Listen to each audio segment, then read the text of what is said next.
Hello, this is Michael Payne for Discussion Board 1. This post is on Michael Winship's Godly Republicanism and the Origins of the Massachusetts Polity, written in William and Mary Quarterly. I'll first provide a summary of the article and then go into some discussion points. Now, Winship's article makes for some interesting yet heavy reading. In it, he seeks to show how the Puritan struggle against the Church of England led to the establishment of a Republican government in Massachusetts.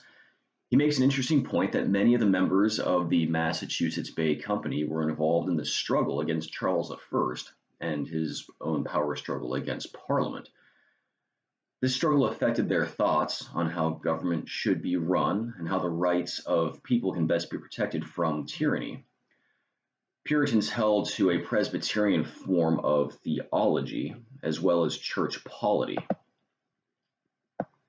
They feared that the Church of England was being infiltrated by Catholic influence. Of course, that was a major fear of the time for Protestant nations. They particularly didn't like bishops. They believed that through their possession of power, that they abused it, and that excessive power that they had really belonged only to Christ, not to any one person or even several people. Now, this fear was compounded when the Archbishop of Canterbury, William Laud, pushed for a uniformly higher liturgical practice across the Church of England. And this was a practice that many Puritans saw as popish. It was also confirmed in their minds by King Charles I's marriage to the Catholic Princess Henrietta Maria of France, as well as his power struggle against the Parliament. Presbyterians saw their system as a remedy to this seemingly tyrannical abuse of power. In their system, lay and ministerial elders would govern individual churches. These elders would then govern based on the consent of the congregation. This would also translate into the Puritan government system in Massachusetts itself. The Massachusetts Bay Colony would end up being the only polity in Charles I's realms where freemen had final control over the officials who immediately affected their lives. Now, Winship really wanted to drive that point home. Towards the end of the article, Winship argues that the Puritan form of secular and church government would help lay the foundation for the American government system. He says that the writings of the 1760s and the 1770s would sound very similar to the writings of the original Massachusetts colonists. One again hears about the fears towards tyrannical rule of bishops, the Catholic influence in the British court, and even the Protestant popish king. Massachusetts would again be the vanguard, according to Winship, of transformation of civic to constitutional republicanism. Only this time it wouldn't be only for Massachusetts, but for the new United States of America.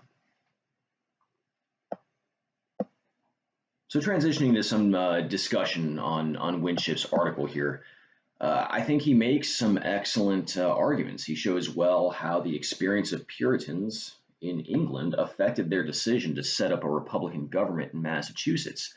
Also, his assertion that the Puritan or Presbyterian style of Republican government would again come to the forefront of politics during the period of the Revolution. And this assertion, of course, is supported by a lot of writers and politicians contemporary to the Revolution, the era of the Revolution. For example, British politician, historian, and Gothic novelist Horace Walpole would cleverly describe the American Revolution as Cousin America running off with a Presbyterian parson. In fact, many other contemporary writers ascribed the American Rebellion to Presbyterian Scots-Irish clergy and their parishioners. That's according to Howard Miller, a Presbyterian historian Howard Miller. Joseph Tiedemann, writing in the Journal of Church History, argues that religion played a significant role in the Revolution and that the Presbyterian doctrinal support of republicanism predisposed them to the patriot cause. Now, not only did Presbyterianism play a role in the Revolution, but it also played an important role in the establishment of the new republic. Writing for the Journal of Presbyterian History, Howard Miller once again states that Presbyterians played a large role in the framing of multiple state constitutions. Many of these constitutions would be used as a framework for developing the United States Constitution in 1788. The idea of a godly republicanism would also play an important role in the founding of the United States. In his farewell address of 1796, George Washington himself highlighted the importance of religion sustaining a moral population. Similar themes would be echoed in Alexis de Tocqueville's Democracy in America. Much of this goes back to the Puritan belief that one must be a member of the church in order to vote, thus ensuring both a godly populace and government. And just some parting thoughts. While Winship's claims are well supported by history, his lengthy article can be or even seem a bit cluttered. He covers a massive amount of information and history spanning 2 continents. Now, while this does create context for the Puritans' motivation to form a godly Republican government, it can also cause the reader to get bogged down and lose sight of what he was originally trying to assert.